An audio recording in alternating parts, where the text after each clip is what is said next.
అదే నమస్కారం. ఈరోజు ఫస్ట్ వీడియో ఏమిద్దాం మన కేటీఎస్పీ ఛానల్ అన్నప్పుడు ఖచ్చితంగా ఇది ఇవ్వాల్సింది అనిపించింది. ఏంటది? మనకి కొంతమంది దగ్గర అవుతారు. ఎలా దగ్గర అవుతారంటే అచ్చ మన మనుషులాగా అనిపిస్తారు. అలా ఎప్పుడు అనిపిస్తారు? చక్కగా మాట్లాడటం అండ్ మనలాగే నీట్గా డ్రెస్, మనం ఎలాగైతే ఉంటామో అలాగే వాళ్ళు డ్రెస్సింగ్ స్టైలు, కల్చర్ లైక్ ఇలా. అలా ఓ అమ్మ కూతురండి 2016 అండి పాపం, ఇక్కడ మన కేరళలోని కన్నూరులో దారుణం అండి పాపం.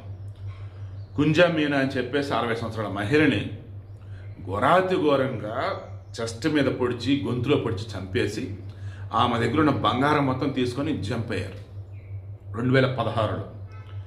అలా వెళ్ళి 2016 ఏప్రిల్ 30 అంతా జరిగింది. 2016 ఏప్రిల్ 30 తర్వాత వాళ్ళు అక్కడి నుంచి కాసరగోడు, వాయనాడు, తిరువనంతపురం ఇవైనాయా, ఆంధ్రప్రదేశ్, కర్ణాటక, తెలంగాణ, ఆల్రెడీ కేరళ నుంచి కదా ఉన్నారు, తర్వాత గుజరాత్, తర్వాత వచ్చేసి రాజస్థాను, ఉత్తరప్రదేశ్, ఇలా అన్ని రాష్ట్రాలు తిరుగుతూ ఉన్నారు. ఎందుకు? వారికి రాని భాష లేదు. ఇండియాలో మాట్లాడే టాప్ మోస్ట్ భాష అని వాళ్ళకి వచ్చు, ఇంక్లూడింగ్ గుజరాత్ కూడా. వాళ్ళకి ఏ భాష వచ్చో చూడండి. తమిళం వచ్చు, తెలుగు వచ్చు, మలయాళం వచ్చు, కన్నడం వచ్చు, గుజరాతీ వచ్చు, హిందీ వచ్చు, ఇంగ్లీష్ వచ్చు.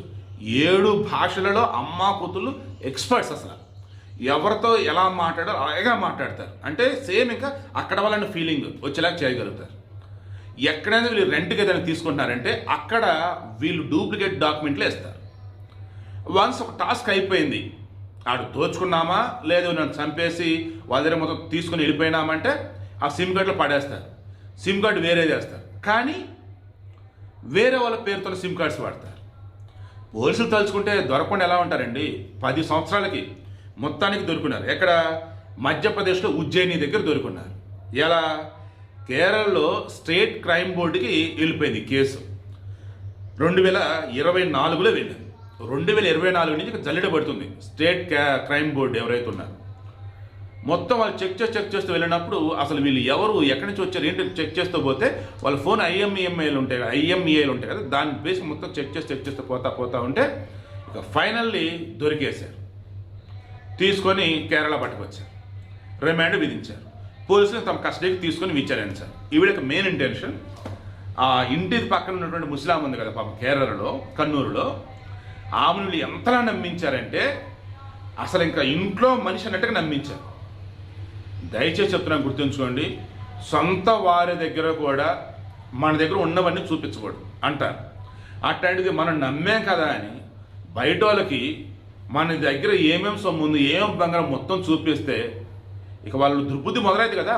అసలు ఆ బ్యాచ్ దొంగతనం చేసే బ్యాచ్, హత్య చేసే బ్యాచ్, దట్టు 2 ఆడవాళ్ళు. మరి అసలు ఎలా వస్తారు? ఏంటంటే వస్త్ర వ్యాపారం చేస్తాం. మీది కార్తీది ఏదో సినిమా ఉండేది తమిళంలో, అక్కడ కూడా అంతే. పగలల్లా చిన్నగా వ్యాపారాలు చేసుకుంటూ ఉంటారు, అటు ఇటు తిరుగుతూ. ఇక సాయంత్రం అయ్యేసరికి పగలంతా రెక్కీ చేస్తారు, సాయంత్రం అయ్యేసరికి వెళ్తారు, వేసేస్తారు, ఇంక అంతే. అయితే దోచుకోవాలి, అడ్డొస్తే చంపేయాలి, అదో పెద్ద మూట. ఇక్కడ అమ్మ కూతులు మాత్రమే ఈజీ మనీకి అలవాటు పడిపోయి చివరికి ఏంటంటే జైల్లో చెప్పకూడదు అండ్ అన్యాయంగా పాపం అమాయకులు చంపడం.